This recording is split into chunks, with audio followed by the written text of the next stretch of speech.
폴란드 출신의 유대인 사회학자가 나이가 81살이 되었을 때에 책을 하나 썼어요. 그 책이 전 세계를 강타하는 그런 아주 충격을 주는 그런 책이 되었습니다. 우리 화면 한번 띄워주실까요? 지그문트 바우만이라는 사회학자인데요. 이 사람이 쓴 책 제목이 뭐냐면 Liquid Fear라는 겁니다. 리퀴드라는 거예요. 우리 리코샵 있잖아요. 리퀴드, 이제 액체성, 유동성, 흔들리는, fear는 공포지 않습니까? 이 Liquid Fear라는 이 책이 한국말로 번역이 될 때는 유동하는 공포, 흔들리는, 유동하는 공포. 그래서 한국말로 이제 번역이 되었어요. 이 Liquid Fear라는 책이 왜 충격을 주느냐? 그 이제 책을 요약하면 근대는 인간이 신과의 유대 관계를 끊어버렸답니다. 이 책에서 그렇게 얘기해요. 끊어버리면서 신의 자리에 인간의 이성이 올라앉았다. 그렇게 얘기합니다. 그런데 이 인간의 이성은 절대적인 가치의 어떤 진리가 아니라 땜질하는 그런 자리에밖에 이르지 못했다. 그냥 땜질에 급급했다. 그렇게 얘기를 해요. 그래서 이 땜질을 하느라고 불안과 공포가, 여러분 지붕에 물이 새면 그 습기가 천장으로 그냥 이 벽으로 그냥 스며들잖아요. 그런 것처럼 불안과 공포가 인간 사회 구석구석에 물처럼 스며들었다. 그렇게 이제 이 책에서 주장해요. 그러니까 근대 이전에는 신을 믿든지 믿지 않든지 간에 신의 존재에 대해서 인정하는 분위기였어요. 그런데 근대에 와서는 그 신의 자리에 사람의 이성이 올라가 앉았다. 그렇게 이제 얘기를 합니다. 근데 이 사회학자는 2017년도에 돌아가셨으니까 이분이 이제 1차, 2차 세계대전을 관찰하고 그 이후에 여러 월남 전쟁이나 이런 것들을 관찰하면서 그렇게 이제 분석을 했지요. 근데 아마 이분이 코로나를 거쳤다면 더 아마 심각하고 적나라하게 인간 사회를 분석하지 않았을까 그렇게 예상을 합니다. 근대를 특정하는 명제가 액체성이라는 거예요. 흔들리는. 그래서 이분이 계속해서 연달아 문제작을 내어놓습니다. 유동하는 근대성, 유동하는 현대, 유동하는 삶. 이게 흔들린다는 것들을 명제로 해서 수많은 책들을 저술해 냈습니다. 근데 그런 명제가 이분이 81세 때 저술을 했으니까 참 대단하지요. 인생은 어떻게 보면 정말 참 다 고정되어서 정착이 되어서 안정되게 그렇게 살아가는 인생이 아닌 것 같아요. 돌아보면 여러분 인생 어떻습니까? 제가 이제 우리 어린 아들 둘을 데리고 아프리카로 갔었는데 1살, 3살 애들이 기저귀 찬 채로 둘째는 그렇게 아프리카를 갔었는데 아프리카에서 아이들을 키울 때 제 꿈이 뭐냐면 하나님 이 아이들이 고등학교를 졸업할 때까지 좀 건강하게 그렇게 생활하게 해주십시오. 그게 제 소망이었어요. 워낙 이제 열악한 환경이니까. 근데 고등학교를 아프리카에서 졸업했어요. 그 다음에는 이제 대학을 가야 되잖아요. 애들이 한국말은 잘하지만 한국말을 잘하는 것하고 한국말로 대학에 가서 공부하는 것하고는 또 다르잖아요. 그래서 하나님 얘들이 미국으로 가야 되겠는데 어떻게 합니까? 미국으로 좀 잘 가서 공부할 수 있도록 해주세요. 하나님이 또 그렇게 인도해 주셔서 미국에서 공부를 마쳤어요. 그런데 이제 얘들은 대한민국 청년으로, 건강한 청년으로 대한민국 국적이니까 군대를 가야 되잖아요. 하나님 군대를 가야 되는데 군대에 가서 생활 잘 할 수 있도록 이 한국말 어눌다 한다고 이 스님들한테 혼나지 않도록 좋은 곳에 가서 군대 생활을 할 수 있도록 해주세요. 그래서 두 아이들 다 군대를 갔어요. 저희들이 아프리카 있을 때 애가 군대 가는데 엄마가 이 아이들한테 밥 한 끼를 해줄 수가 없는 거예요. 멀리 떨어져 있으니까 얼마나 마음이 아픕니까? 가슴이 미어지지요. 계속 이제 기도를 했는데 하나님께서 군대 생활을 하게 했는데 여러분 세월이 참 빨리 간다고 생각하잖아요. 대부분 다 세월이 이렇게 빨리 가요. 그렇게 얘기하는데 세월이 천천히 가는 방법이 있어요. 애들 군대 한번 보내보세요. 어떻게 시간이 안 가는지요. 애들 둘을 보내놓으니까 시간이 2배나 천천히 가는 것 같아요. 하여튼 군대를 이제 마쳤습니다. 원래는 해병대에 가기로 했는데 뭐 사정이 있어서 해병대를 못 갔어요. 자, 아무튼 이제 이렇게 생활하면 그 다음에 뭐 해야 되죠? 직장을 잡아야 되잖아요. 대학을 나오고 군대를 마쳤으면 직장을 해야 되는데, 뭐 미국의 아이들은, 여러분 자녀들은 어떤지 모르겠어요. 직장을 척척척 알아서 갑니까? 이 한국 부모들은 그게 염려가 되니까 이제 이런 어드바이스도 주고 이런 것도 안내도 해주고, 이 직장은 말이야 이런 애로가 있을 것 같고, 뭐 이렇게 직장에 관한 안내를 또 해줘야 되잖아요. 그 다음에는 애가 대학을 졸업하고 군대를 갔다고 직장을 하면 그 다음에는 뭐 해야 되죠? 결혼해야 되잖아요. 결혼. 인생이란 게 그래요. 문제를 하나 해결했다 싶으면 그 다음 문제가 턱 기다리고 있고, 요걸 하면 또 그 다음 문제가 넘어질 산이 또 있어요. 자, 그래서 이제 결혼을 했어요. 자, 여러분 딸 가진 부모들은 어떠세요? 결혼하면 애가 빨리 나와야 이게 사돈 보기도 참 남사스럽고 그렇잖아요. 아기가 빨리 태어나야 된다, 뭐 그런 또 생각을 하잖아요. 저는 그래서 자녀를 결혼시킨 부모님의 심정도 이해하고, 결혼을 안 시킨 부모님의 심정도 이해해요. 왜냐하면 둘 중에 하나는 갖고 하나는 안 갖거든요. 자, 결혼하면 그 다음에 이제 손자 손녀가 태어나면 또 걔들에 대한 염려나 근심이 또 기다리고 있어요. 그게 우리 인생이에요. 넘었다 그러면 또 산이 기다리고 있고, 넘었다 그러면 또 골짜기가 우리를 기다리고 있습니다. 미국 생활 어떠셨습니까? 미국, 제가 아는 어떤 분은 미국에 한번 가보는 게 소원이다, 그런 분도 계세요. 우리 선교사님 가운데도 많습니다. 아이고, 선교사님 어떻게 미국에 사십니까? 그렇게 말씀하는 분도 계세요. 자, 전도서 9장 11절 말씀 한번 띄워주세요. 전도서에 보니까 전도서 기자가 우리 인생을 그렇게 요약을 해놨어요. 보니까 5가지 정도로 요약했는데, 첫 번째, 빠른 경주자가 꼭 먼저 도착하는 건 아니더라. 이 뜻이 그렇습니다. 두 번째, 강한 군사가 꼭 승리하는 것도 아니더라. 세 번째, 지혜자가 양식을 얻는 것도 아니더라. 네 번째, 명철한 사람이라고 해서 꼭 부자가 되는 것도 아니더라. 다섯 번째, 지식인이 은총을 받는 것도 아니더라. 내가 인생을 관찰해 보니까 똑똑하다고 이게 많이 배웠다고 무슨 이게 강하다고 그렇게 다 성공하는 것도 아니더라. 그렇게 분석을 해놨어요. 왜냐하면 기회와 시기를 주관하는 분이 따로 계시기 때문에 그렇죠. 다 우리 생각대로 될 것 같으면 무슨 염려가 있습니까? 이게 한마디로 말하면 아까 제가 말씀드린 것처럼 끝없는 유동성이죠. 끝없는 유동성. 끝없이 흔들리는 거예요. 우리 인생은 끝없이 흔들리는, 안정이 되었다 싶으면 그 다음 또 흔들리는 상황이 닥치고, 문제가 닥치고, 염려가 닥칩니다.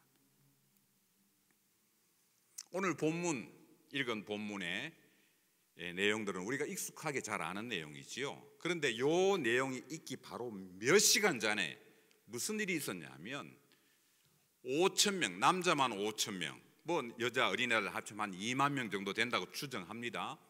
그 많은 인원들이 저 멀리 떨어진 빈 들에 모여서 식사 때가 지났는데 너무 배가 고픈데 먹을 거는 없고 식당은 멀고, 그래서 예수님께서 거기서 보리떡 5개와 물고기 2마리를 가지고 이 사람들을 배불리 먹이고 12광주리를 남게 한 그 사건이 있었습니다. 자, 그 사건에 여러분들이 예수님의 제자로 참석해서 스텝으로 참석했다고 생각해 보세요. 이 빵이 옮긴 딜리버리 하는, 얼마나 어깨뽕이 올라갔겠습니까? 사람들의 칭송이 말도 못하죠. 입이 마르게 칭찬하겠죠. 이 뭔데 이런 기적의 떡을 맛보게 해주시네, 이렇게 맛있는 떡을 주시네, 이렇게 프레시한 떡을 주시네, 빵을 주시네, 난리가 났겠지요. 그 빵을 운반했던 제자들은 얼마나 신이 났겠습니까? 얼마나 이 프라이드가 이게 참 넘쳤겠습니까? 그 사건이 있었어요. 같은 사건을 기록한 요한복음에 보니까, 요한복음 15장에 보니까 사람들이 예수님을 억지로 임금 삼으려고 했다 그랬습니다.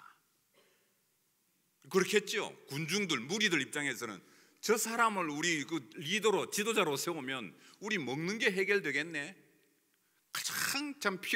가장 긴급한 필요인 먹는 게 해결해 줄 수 있는 지도자면 뭐 당연히 임금 삼아야지, 그렇게 이제 사람들이 이제 움직이는 겁니다. 그래서 요한복음에 보면 혼자 산으로 가셨다, 그렇게 표현되어 있어요. 혼자 예수님이 산으로 가셨다. 오늘 본문에서는 왜 산으로 갔는지 기록해 놨어요. 마태복음에 보니까 기도하러 따로 산으로 가셨다, 그렇게 성경은 기록하고 있습니다. 제자들 어깨에 저 뽕을 좀 뽑아야 되겠다, 지금 저래 가지고는 안 되겠다, 지금 망치겠다는 생각을 예수님이 하셨죠. 예수님 스스로도 혼자 참 조용히 하나님과 대면하기 위한, 직면하기 위한 시간을 가져야 되겠다 생각하셨고, 저 제자들 저렇게 두면 저 큰일 나겠다 싶어서 무리들과 제자들을 분리합니다. 그래서 제자들에게 뭐라고 그러냐면 빨리 배를 타고 저 건너편으로 가거라, 예수님이 명령하세요. 그게 22절입니다. 제자들을 제초가사 배를 타고 앞서 건너편으로 가게 하시고 그랬어요.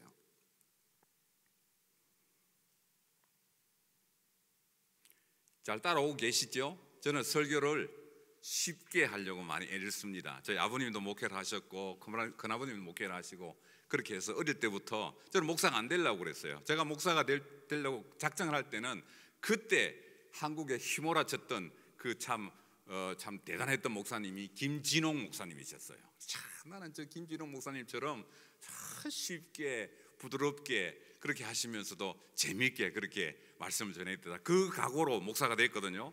그런데 참 졸리면 주무셔도 됩니다. 자, 그래서 이제 이 제자들 재촉해서 건너편으로 가거라, 그렇게 말씀하셨어요. 언제 갔을까요? 23절에 보니까 저물매, 성경 그렇게 기록하고 있습니다. 저물매, when evening came, 저녁이 왔을 때, 저녁이 가까이 왔을 때 제자들로 하여금 건너가게 했어요. 자, 바로 직전 사건이 오병이어의 기적 사건이 있었다 그랬죠. 불과 몇 시간 전에 오병이어의 기적 사건도 보면 마태복음 14장 15절에 보면 이렇게 돼 있어요. 이곳은 빈들이요 때도 이미 저물었으니, 이때도 저물었다 그랬어요. 예수님이 제자들을 떠나보낼 때도 저물매라고 그랬고, 오병이어의 기적을 행하실 때도 저물었으니 그랬어요. 그런데 영어 표현을 보면 저물었으니 오병이어의 기적 사건은 is already getting late, 그렇게 표현해 놨어요. 조금 늦은 오후라는 말이겠지요. 우리가 유추해 보면 늦은 오후고, 예수님이 제자들을 떠나보낼 때는 저녁이 왔을 때, 거의 시차가 이제 많이 없습니다. 바로 이어진 사건이라고 볼 수 있어요. 그래서 예수님이 이제 가라고 하신 길을 24절에 보니까 오늘 본문에 수리를 떠났다 그랬습니다. 수리를 떠나서 이제 떠났다, 그렇게 되어 있고요. 요한복음 6장 19절에도 보니까 노를 저어서 10여리쯤 갔다, 그렇게 되어 있습니다. 그 영어 표현에 보니까 3 내지 3.5마일 정도를 배를 타고 갔다, 그렇게 되어 있어요. 그런데 이제 고난을 당하더라, 오늘 본문은 그렇게 표현하고 있습니다. 고난을 당하더라. 자, 여기까지 내용에 여러분 따라오셨죠? 몇 가지 교훈이 있습니다.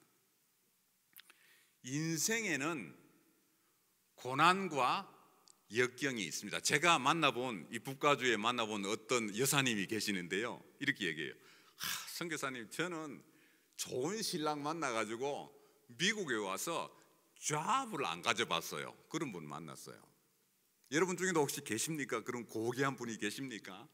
자, 그런 분 계시는데, 자, 그분 인생을, 나는 잡도 안 가지고 그렇게 내 인생을 살아왔다, 그렇게 자신 있게 자랑스럽게 말씀하시는 분도 그 인생을 딱 펼쳐놓고 얘기를 한번 들어보면 그런 인생조차도 어려움이 왜 없었겠습니까? 그죠? 어려움이 다 있단 말이죠. 나름대로 어려움을 다 거쳐서 왔습니다.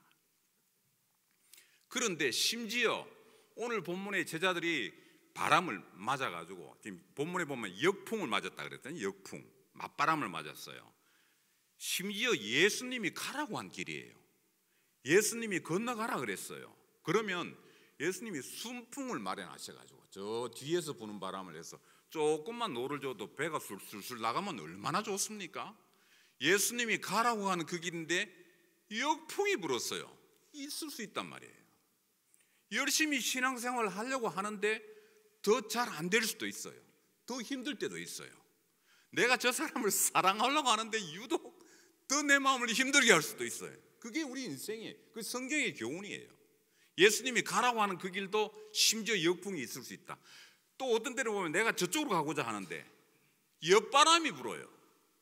옆바람이 불어서 나는 목표가 저기인데 자꾸 이쪽으로 가네. 그 영어로 크로스 윈드라고 하지 않습니까? 역풍, 측풍이라고 그래요. 측풍, 옆바람. 여러분 인생도 그런 인생이 있으시죠? 나는 이리 가고 싶은데 자꾸 내가 원하는 방향과 좀 다르게 자꾸 가요. 가기는 가는데 그런 게 우리 있을 수 있어요. 그게 첫 번째 교훈입니다. 그게 이상한 게 아니다. 두 번째, 잘 준비되고 경험도 많고 학식도 많고 뭐 참 이런 표현이 있잖아요. 여기는 내 나와바리야. 이건 내 구역이야. 내 구역. 심지어 내 전공, 내가 살아왔던 그 참 익숙한 길에서도 어려움을 당할 수 있어요. 여러분 이 제자들은요, 대부분의 제자들은 뱃사람입니다. 어릴 때부터 노와 벗삼아서 살아온 사람들이에요. 바다가 무서울 게 없어요. 온갖 경험들을 다 했어요. 그런데 그 뱃사람 제자들이 당황했어요. 얼굴이 노래졌어요. 죽을 것 같아요. 바람이 불고 깜깜하고 물결이 치고 배 안에 물이 가득 찼어요. 뱃사람들은 노 젓는 게 전문가인데도 불구하고 자기 전공인데도 불구하고 자기 전공 분야에서 아주 당황스러운 상황을 맞이했습니다. 여러분 우리 인생도 그렇습니다. 요거는 내가 익숙한 거야. 이건 내가 해왔던 일이야. 걱정하지 마. 문제 없어. 이 사람은 틀림없어. 이 방법은 정확해. 내가 해봤으니까. 이 길은 지름길이야. 그런 데서 탈이 날 수 있어요. 죽을 고생을 했습니다. 제자들이. 불안합니다. 공포가 스며듭니다. 언제까지 고생했습니까? 본문 25절이요. 밤 사경입니다. 우리 시간으로 하면 새벽 3시부터 새벽 6시까지, 아침 6시까지. 자, 언제 떠났다고요? 저물매. When evening came. 저녁에 으스름하게 이제 저녁 노을이 질 때 배가 출발했어요.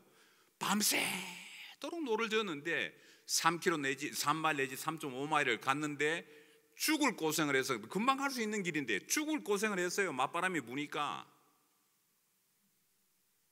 새벽까지 밤새도록 땀을 흘리면서 공포 속에 있었습니다. 이 상황입니다. 그런데 그때 무슨 일이 일어났습니까? 예수께서 바다 위로 걸어서 25절 한번 띄워주실까요? 본문 25절. 예수께서 바다 위로 걸어서 제자들에게 오시니. 자, 여러분 이 장면에서는 까무러치시거나 적어도 까무러치실 준비를 하셔야 돼요. 까무러치는 비슷한 분위기를 만드셔야 돼요. 여러분 예수님이 이때 나타나시는데 바람을 밟고 오시잖아요. 자, 우리 인간의 그 역사는 끊임없는 유동성, 지금은 또 바우만이라는 학자가 그렇게 분석했지만 끊임없는 유동성, 액체성 위에 있다. 액체성의 가장 큰 그 대표적인 게 물이죠. 물 위에는 서 있을 수가 없습니다. 출렁거리기 때문에. 그 출렁거리는 물을 예수님이 밟고 오셨어요. 이거는 창조주가 아니면 할 수 없는 일이에요. 인간의 모든 염려, 근심, 불안, 공포, 두려움을 가볍게 밟고 오신 거예요. 오늘 그 본문 우리가 읽었던 이 본문은 우리 인간의 삶, 또 우리 성도들의 삶을 정말 극명하게 보여주는 그 스토리입니다. 잘 관찰해 보면 너무너무 은혜가 많대요. 이 바람으로 인해서 물결이 출렁거리는데 그 출렁거리는 물결을 가볍게 밟고 오신 예수님, 창조하신 하나님이 아니면 불가능한 일이죠. 제자들은 극심한 공포, 배 밖에도 공포가 있고 배 안에도 공포가 넘치고 제자들의 가슴 속에도 공포가 넘쳤습니다. 그 공포를, 그 흔들리는 공포를, 그 불안을 예수님은 가볍게 밟고 오셨습니다. 이 시대를 잘 대변하고 있지요. 여러분, 코로나 어떻게 거치셨습니까?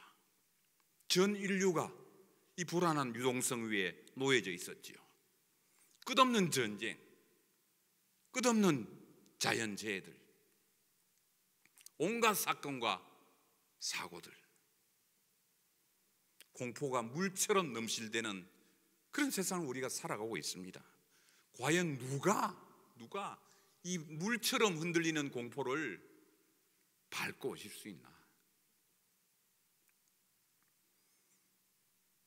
제가 까무러쳐야 된다는 얘기가 이것 때문에 그렇습니다. 이 참 끝없는 유동성을 가볍게 밟고 오신 그 예수님, 바로 예수님의 메시아 되심을 극명하게 보여주는 장면이죠. 자, 그렇다면 밤새도록 노를 저었는데 땀을 뻘뻘 흘리면서 공포 가운데 배를 젓고 있는데 배는 안 나가고 맞바람은 불고 바람은 불고 깜깜하고 물결은 그냥 쳐서 자꾸 배 안에 물이 차는데, 그런 상황에서 예수님께서 가볍게 물결을 밟고 나타나셨어요. 어떻게 반응해야 되겠습니까? 할렐루야, 예수님 왜 이제 오셨어요? 왜 가셔서 왜 우리끼리 두셨어요? 이제 살았네. 당연히 그렇게 해야 되겠죠. 예수님 왜 이제 오셨어요? 어디 계셨어요? 우리 고생하는 거 보셨어요? 이 땀 보세요. 땀. 제자들은 어떻게 반응했습니까? 귀신이다 그랬습니다. 귀신이다, 유령이다. 자, 여기에서도 우리가 참 교훈을 우리가 참 얻을 수 있죠. 연약한 인간, 비진리에 쌓여 있는 인간들이 미련한 인간의 그 모습을 보여주고 있습니다. 진리이신 예수님이 왔는데, 평강을 주실 예수님이 왔는데 못 알아보는 거예요. 귀신이라 그럽니다. 유령이라 그럽니다. 그 말은 무슨 말이죠? 실체가 아닌 허상이라 본다는 말이죠. 예수님을 허상으로 봐요. 예수님을 내가 믿음의 실체로 보는 게 아니라, 구체적인 믿음의 대상으로 보는 게 아니라 허상으로 봐요. 허상으로, 그림자로. 오늘날 참 우리 인간의 연약한 모습이죠. 두 번째입니다. 비진리에 쌓여 있는 인간이, 둘러싸여 있는 인간의 실체 모습. 진리를 알아보지 못하고 허상 앞에 진리라고 그럽니다. 여러분, 제가 이제 교회를 방문해 보면 한국이나 미국이나 제가 선교사니까 선교사의 특권이죠. 여러 교회를 공식적으로 방문할 수 있는 특권이 있어요. 가보면 한국에 제가 처음 참 그 교역자, 목사로서 사랑을 베풀었던 그 교회 주일학교가 없어졌대요. 중고등부 유스가 없어요. 참 얼마나 참 안타깝습니까? 교회에 청년들이 없어요. 여름이면 어릴 때 주일학교 다닐 때 보면 여름에 여름 성경학교, 하기학교라고 그래요. 성경학교, 미국으로 하면 VBS죠. 그런 그 행사가 없어진 거예요. 가장 우리를 흥분하게 했던 행사인데, 어릴 때는. 그런데 청년들이 넘쳐나는 데가 있어요. 어딘지 아세요? 통일교하고 신천지는요, 그 멤버들의 70% 이상이 20대, 30대입니다. 청년들이 거기 다가 있어요. 실체인 예수님을, 진리인 예수님을 허상으로 바라보고 허상 앞에 진리다라고 그렇게 가는 거예요. 이게 오늘날 우리들의 모습입니다. 예수님이 오셨습니다. 본문 27절, 안심하라, 나니 두려워하지 말라. 예수님께서 공포를 다루십니다. 두려워하지 말라. 이때 예수님께서 두려워하지 말라고 하시는데, 풍랑이 잔잔해졌을까요? 안 잔해져요? 아직까지 풍랑은 계속 치고 있어요. 풍랑은 불어요. 바람이 불어요. 물결은 쳐요. 그런데도 예수님이 두려워하지 마라 그랬어요. 참 여기도 은혜가 있어요. 예수님이 오시자마자 풍랑부터 잔잔하게 하셨으면 이해가 되는데 풍랑은 그대로 있어요. 그런데 있으면서도 하신 말씀이 내가 왔다, 두려워하지 마라. 우리 조금 전에 찬송했죠. 나의 갈 길 다가도록 예수 인도하시니 어려운 일 당한 때도 어떤 일을 주신다고요? 족한 은혜 주시네. 여러분, 우리가 문제가 있어서 기도하지 않습니까? 그러면 예수님께서, 우리 하나님께서 기도를 들으시고 문제를 내 앞에서 옮겨 놓으실 수도 있어요. 그렇게 하나님께서 기도를 응답하실 수도 있어요. 그런데 많은 경우는 보면 문제는 그대로 있어요. 그런데 이 문제가 문제로 안 보이는 은혜를 주세요. 이 문제가 염려가 안 되는 은혜를 주세요. 그게 우리 찬송이죠. 족한 은혜 주시네. 나를 둘러싸고 있는 반석, 앞에 탁 버티고 있는, 내 앞길을 막고 있는 반석, 찬송에서 뭐라 그럽니까? 나의 앞에 반석에서 샘물 나게 하시네. 여러분, 이 은혜가 있어야 돼요. 하나님, 내 문제 없애주세요. 사라지게 해주세요. 그게 문제가 아니라 하나님, 이 문제가 안 보이도록 은혜를 주세요. 은혜를 주세요. 족한 은혜를 주세요. 내 앞에 반석같이 버티고 있는 이 거대한 참 장애물들에 그게 쫙 갈라져서 반석에서 샘물 나게 하는 은혜를 주십시오. 여러분 찬송시 이거 쓴 사람들은 보통 사람들이 아닙니다. 보통 인생의 간증에서 나온, 여러분이 인생을 살아오시면서 반석에서 샘물 나는 경험을 해본 분들은 이런 찬송 보면 진짜 참 아무렇칩니다. 어떻게 이런 가사가 나왔지? 제가 이 말씀 준비하면서 어려운 일 당한 때도 족한 은혜 주시네. 이게 우와, 물결은 그대로 치는데 예수님 오시니까 문제가 문제로 안 보이는구나. 예수님 오시니까 공포가 넘어서 버렸구나. 불안이 사라져 버렸구나. 물결이 보이는데도 불안이 사라져 버렸구나. 그 은혜를 제자들은 누린 겁니다. 여러분 다 그 은혜를 누리고 싶지요? 그 소원이 다 있지요? 베드로도 그랬습니다. 주님, 본문 28절, 나를 명하사 물 위로 오라 하십시오. 예수님 서 계신 그 평강의 자리, 예수님 서 계시는 그 불안과 공포가 없는 그 자리에 나도 서게 해주십시오. 베드로는 그랬습니다. 우리의 소원처럼 예수님이 오라 그랬습니다. 초청했습니다. 자, 여기도 은혜가 있어요. 예수님 오라 하세요.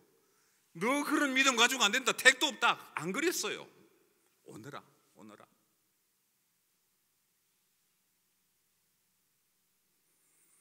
불안과 공포를 가볍게 밟고 평강과 자연을 다스리는 권세의 자리, 그 권위의 자리, 그 참 놀라운 은혜의 자리에 나도 있게 해주십시오. 예수님이 오라고 초청했습니다. 물 위를 걸어갔습니다. 유동하는 공포를 이기고 몇 걸음 떼갔습니다. 그렇게 떼가서 마침내 예수님이 서 계신 자리까지 갔으면 얼마나 좋았겠습니까?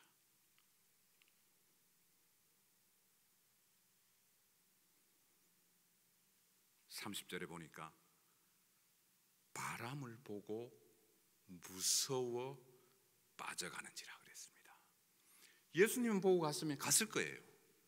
갑자기 환경을 본 거예요. 상황을 본 겁니다.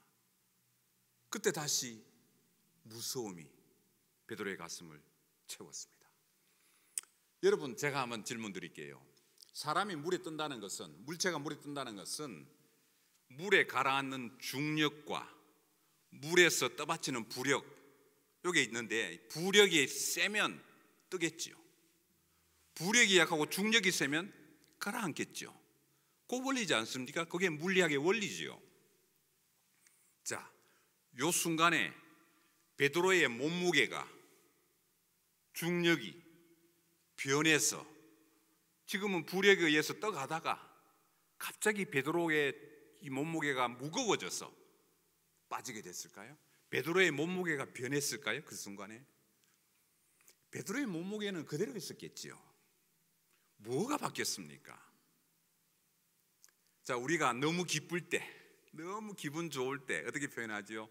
야, 내 마음이 날아갈 것 같다야. 내 마음이 깃털 같다. 그렇게 표현하잖아요. 그런 표현하지요. 반면에 마음이 좀 어둡고 우울하고 슬프고 할 때는 어떻게 표현하지요? 내 마음이 천근만근이다. 그러잖아요. 무겁다. 내가 마음이 무겁다. 요겁니다. 마음의 문제지요. 더 구체적으로 얘기하면 기쁨의 문제지요. 우리가 기쁘면 주 예수의 주신 은혜로 말미암아서 기쁨이 내 마음을 채우고 있으면, 여러분 희죽희죽 웃으라는 얘기 아니에요. 기쁨과 웃음은 다른 얘기예요. 물론 웃음이 기쁨으로 인해서 나올 수는 있어요. 그런데 우리가 바라봐야 할 것은 기쁨이에요. 내 마음을 어떻게 기쁨으로 채울 수 있나. 언젠가는 제가 기회가 되면 기쁨 문제도 한번 다룰 겁니다. 자, 기쁨이 베드로의 마음을 채웠을 때는 이 성경의 표현대로 마태복음 11장 28절 수고하고 무거운 짐진 자들아 다 내게로 오라. 내가 너희를 쉬게 하리라. 내 멍에는 쉽고 짐은 가벼움이라 그랬습니다. 예수님이 내 마음을 채우면 내 마음에 기쁨이 넘치고, 내 마음에 기쁨이 넘치면 날아갈 것 같다. 그렇게 표현하는 것처럼 그렇게 가볍게 갔을 거예요. 예수님을 바라봤으면 끝까지 예수님께 갔을 거예요. 그런데 주위를 바라보는 순간 무서워 빠지는지라. 성경은 그렇게 기록하고 있습니다.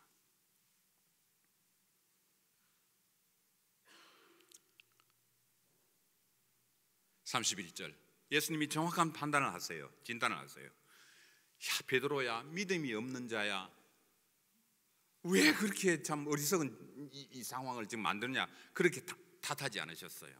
31절에 보니까 믿음이 작은 자야 그랬습니다. 믿음이 없는 자야 그러지 않았어요. 믿음이 작은 자야. 여러분 다 참 믿음의 경험들이 있으시죠? 다 예수님 만나가지고 기뻐가지고 정말 참 세상과 나는 간고도 없고 구속한 주만 보인다는 그 놀라운 은혜의 체험들이 있으시죠? 근데 문제는 그 은혜의 체험들을 날마다 유지하지 못하는 거예요. 날마다 그 충만한 상태를 유지하지 못하니까 때로는 예수님의 책망을 받는 거예요. 믿음이 적은 자야, 믿음이 적은 자야, 네가 한때 그렇게 누렸던 은혜를 어디 있느냐, 그렇게 물으시는 거예요. 베드로에게 그렇게 물었어요. 믿음이 작은 자야.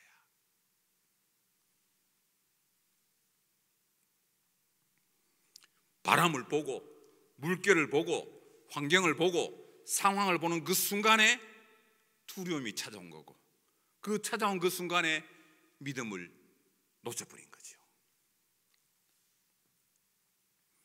왜 그렇게 됐을까요?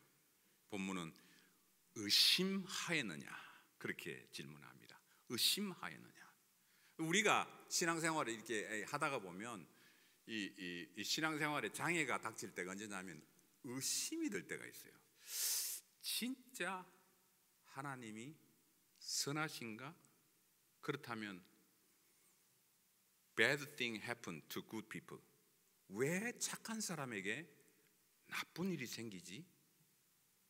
라는 생각, 그걸 신정론이라 그러거든요. 신정론도 언젠가 한번 다룰 겁니다. 신정론. 왜 하나님이, 선한 하나님이 살아계시다면 나쁜 일이 좋은 사람에게 생기고 성도들에게 생기고, 세상에 나쁜 일을 하는 사람, 사기치고 하는 사람들이 잘 되지 하는 생각이 들기 시작해요. 들기 시작하면서 의심이 생깁니다.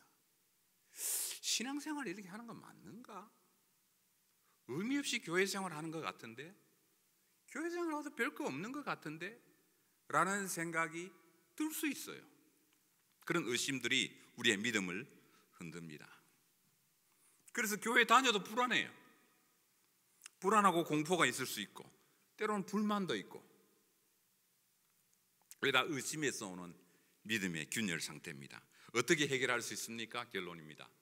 오늘 말씀의 결론입니다. 어떻게 해결할 수 있을까요?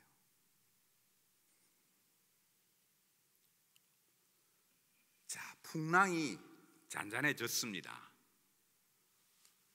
언제 잔잔해졌습니까? 본문 32절요. 배에 함께 함께 오르매. 자, 저는 여기서 거꾸로 졌습니다. 배에 함께 오르매. 여러분 인생의 배에 예수님 모십시오. 여러분 가정의 배에 예수님 오르게 하십시오. 여러분 교회의 배에 예수님 타셔야 돼요. 여러분 부부의 배에 예수님 모십시오. 제가 이 말씀 묵상하면서 사실은 제가 오늘 전할 말씀이 이게 아니고 다른 본문이었어요. 그런데 이 말씀을 제가 이제 정하고 제가 묵상하면서 밤에 10시 반쯤에 모임 갔다가 마치고 집에 들어올 때 차를 운전을 하면서 이 말씀을 묵상하고 왔어요. 이제 밤에 주위 다 깜깜하고 앞에 앞차 뒷부분만 보이고 앞에 헤드라이트 불빛만 보이는데 제가 옆 조수석을 밀끄러미 봤어요. 저 혼자 운전하고 오는데 예수님 옆에 타셨지요? 예수님 함께 지금 가고 계시지요? 이 말씀을 딱 묵상했어요. 배에 함께 오르면 예수님이 이제 차에 오르세요. 그러고 앞을 보는데요, 이야 얼마나 은혜가 되는지 여러분 한번 체험해 보세요. 진짜로 앞을 보는데 앞에 그 헤드라이트 불빛이 딱 비치는데 저 불빛을 예수님과 함께 보고 있다고 생각하니까 얼마나 마음이 든든하고 평안하고 기쁜지요. 여러분 뭐 신학적으로 보면 예수님 하나님 무소부재하시고 뭐 어디에도 계시고 뭐 어디에나 계시고 뭐 못하는 일이 없으시고 우리 신학적으로는 그렇게 얘기해요. 그럼에도 불구하고 우리가 한번 신앙생활을 체험적으로 우리 삶 속에서 체험적으로 한번 누려보자고요. 한번 경험해 보자고요. 예수님 배에 오르십시오. 여러분 불교에서는 인생을 고해라 그럽니다. 고해, 고통스러운 바다. 고통스러운 바다를 항해하는 조각배와 같은 흔들리는 유동성, 그 흔들리는 그 물결 속에서 우리가 항해하고 있는데 예수님 제 배에 오르십시오. 함께 갑시다. 그렇게 하면 정서적으로 한번 느껴보세요. 그게 우리가 신앙으로 살아내는 거예요. 그거 뭐 성사님이고 애들 주일학교 애들이나 하는 얘기 아니요. 우리에게도 필요합니다. 여러분 혼자 운전하고 가실 때 부릉 해가 부릉 출발하지 마시고 예수님 옆에 타세요. 타고 계시지요. 여러분 공원에 산책하고 나가실 때 개 목줄을 가지고 그냥 그 정신없이 팔려 나가지 말고 예수님 함께 나가십시다. 함께 걸으십시다. 배에 함께 오르매 바람이 그치는지라. 바람이 그치는지라. 여러분 이게 우리 삶 속에서 경험되어져야 돼요. 경험. 예수님 내 배에 오르시니까 바람이 그쳤네요. 바람이 그쳤네요. 문제가 사라졌네요. 반석이 열리네요. 33절 배에 있는 사람들이 예수께 절하며 이르되 진실로 하나님의 아들 이롭소이다. 제자들은 그 이전에 예수님이 누군지 알았어요. 머리도 알았어요. 기적의 현장도 목격했어요. 함께 참여도 했어요. 그런데 다시 한번 예수님을 경험한 겁니다.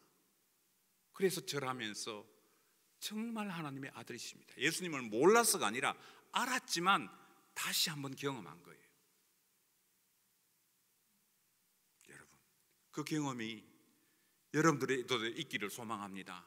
여러분의 인생 삶 속에서 인생의 걸음 가운데서 수많은 환난과 어려움과 낙심과 공포와 때로는 외로움 가운데서 때로는 관계성의 어려움 가운데서 그 어려운 참 골짜기를 걸어갈 때에 이 풍랑을 밟고 오신 그 끝없는 유동성 해도 끝없는 문제의 해결을 그 문제를 해결해 나가는 그 참 인생을 고달픈 인생을 걸어갈 때에 그 모든 문제의 그 참 흔들리는 유동성을 가볍게 밟고 오신 예수님 그 예수님을 내 배에 모시고 우리 가정에 모시고 바람이 그치는 경험들을 체험하는 여러분 되시기를 주의 이름으로 축원합니다.